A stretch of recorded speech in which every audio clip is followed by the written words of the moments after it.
Menpan RB ngican kuota 176 PNS Majang Kabupaten Klungkung ring tigang widang. Setelah PNS puniki kaabdiang, Presiden wetuang SDM sanesaya wakti wagat saha luput saking kewentenan KKN Wiadin suap.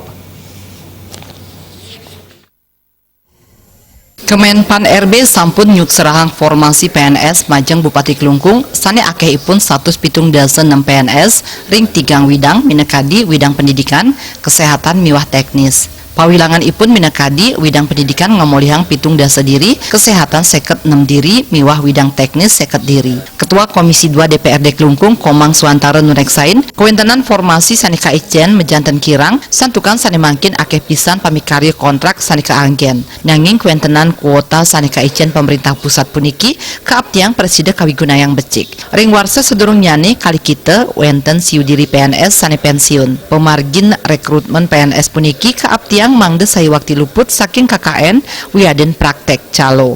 Saya rasa ini merupakan terobosan yang bagus. Karena apa? Karena setiap kalangan juga bisa menjadi PNS, Pak.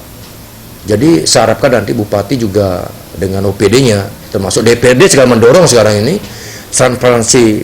transparan daripada pembukaan perekrutan CPNS ini harus dikawal.